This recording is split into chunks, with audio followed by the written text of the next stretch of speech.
When we think about buying a used e-bike, most of us start with the same thought. We want to save money, and we want something that still feels reliable every time we ride. New e-bikes cost a lot, and the used market feels like a smart shortcut. You see good photos, friendly prices, and sellers who say the bike was barely used. But this is also where many people get stuck later, because they skip a few important checks. So today, we are talking about where you should look first, what you should check in person, and how you decide. Let's get started.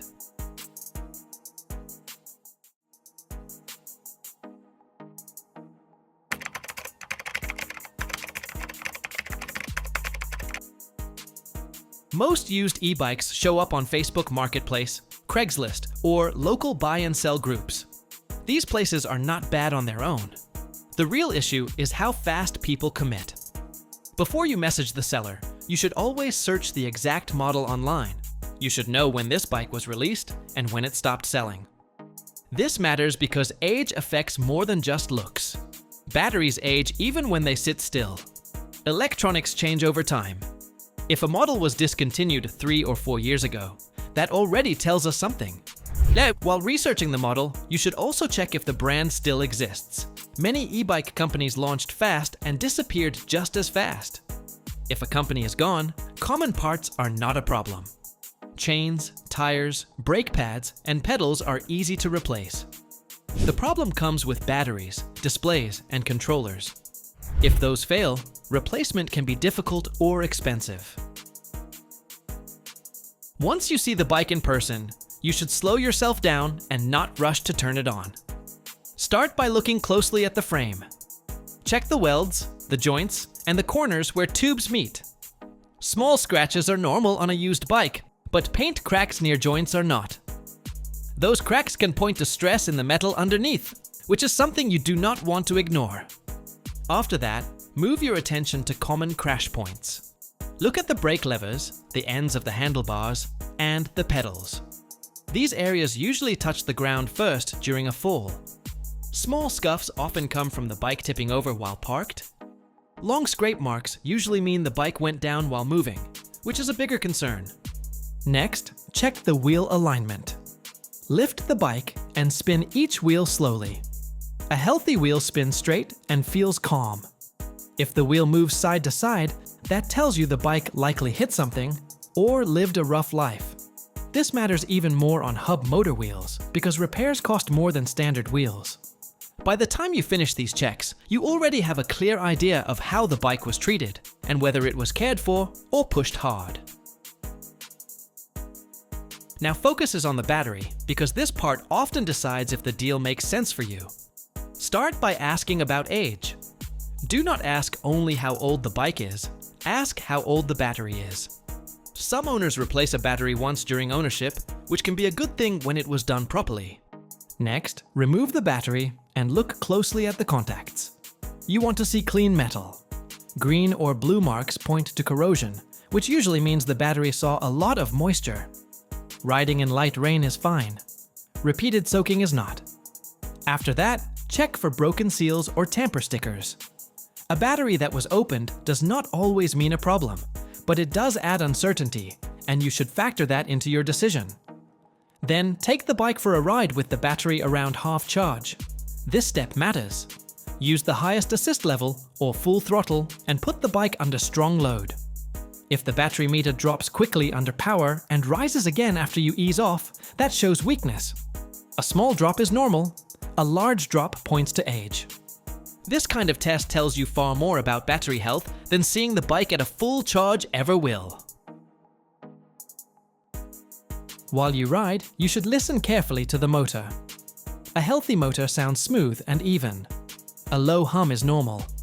Grinding or crunch sounds under load are not something you should ignore.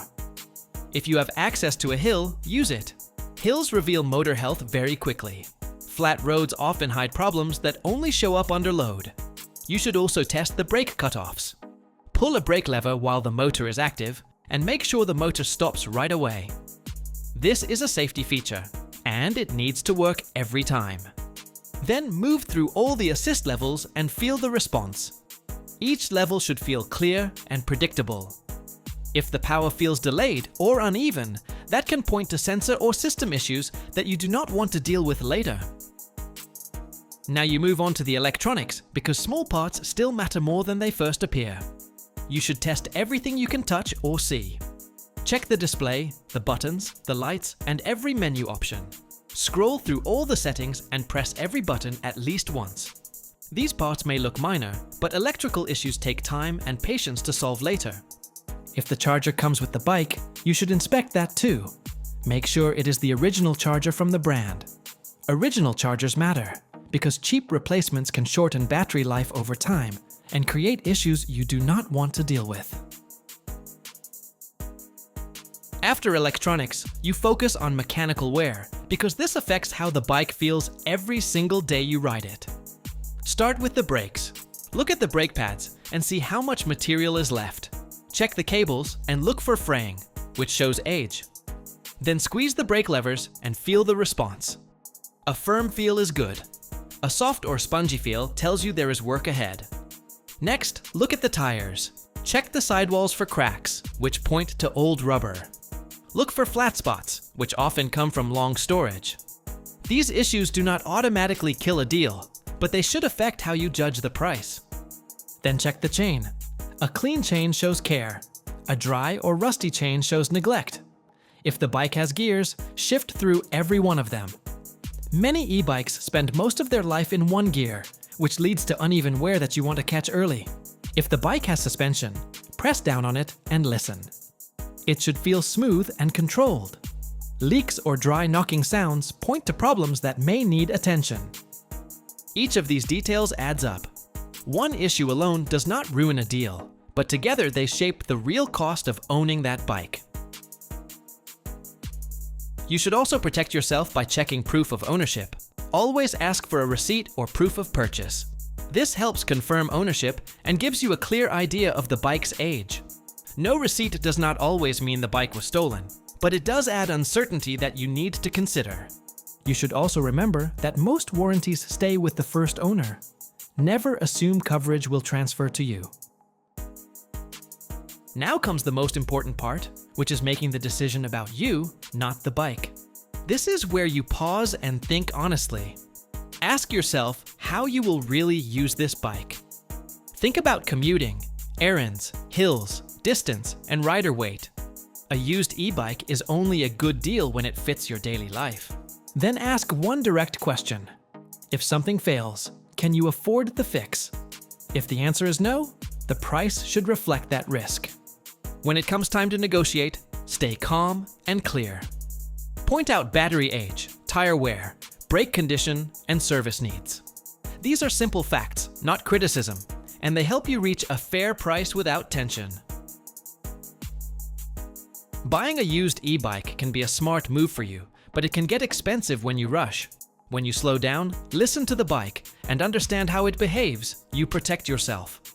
You are not chasing perfection. You are looking for honesty. Take your time, ask questions, and walk away when needed. Another listing will always come. When you get it right, a used e-bike can give you years of smooth rides and easy commutes. That is the goal. Thanks for watching. Share your thoughts in the comments. And if you found it helpful, give it a like and subscribe for more videos.